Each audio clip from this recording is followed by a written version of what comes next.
मुख्यमंत्री मोहन चरण माझी कटक गस्त कर जवाहरलाल नेहरू इंडोर स्टेडियम चलता Odisha masters 2025 badminton world federation tour super 100 tournament प्रतियोगिता जोगदे खेलाड़ी मानक उत्साहित करने सहित कहते ओडिशा माटी रे एभली चतुर्थ थर पर अंतर्जातीय बैडमिंटन प्रतियोगिता अनुष्ठित होती मु आयोजकों को धन्यवाद जनाऊछि।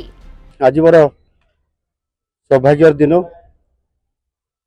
आम ओडिशा माटी रे ऐतिहासिक बारवाटी प्रीमिसेस भितर जो इंडोर स्टेडियम अच्छी आमर एठी आज गत 9 तारीख आरंभ होमर जवाहरलाल नेहरू इंडोर स्टेडियम रे Odisha masters 2025 badminton world federation tournament super 100 ये जो आयोजन होइछि मु आमर विभाग को मु धन्यवाद दूची से यहाँ योजनाबद्ध भाव में खूब सुंदर भाव में आयोजन करिसेंती।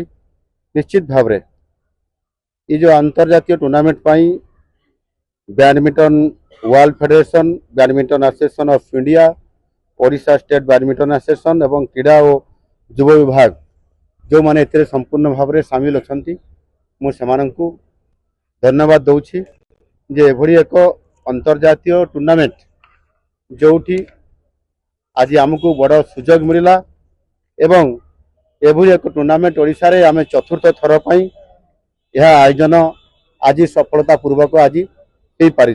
प्रत्येक ब्लॉक एवं पंचायत गुड़िक गोटे गोटे इंडोर स्टेडियम स्थापना करा जहाँफल ओडिशार खेलाड़ी माने बैडमिंटन टेबल टेनिस खेलिबार सुजोग पाई परिबे।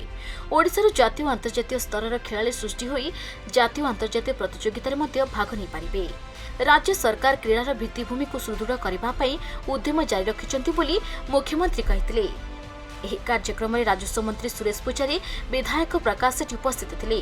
प्रतियोगितार ओडिशार खेलाड़ी समेत विश्वस्तरीय बहु नामीदामी बैडमिंटन खेलाड़ी प्रतियोगिता जोग देइछन्ति। 17टी देशरू खेलाड़ी माने प्रतियोगी भाव में प्रतिनिधित्व करुछन्ति।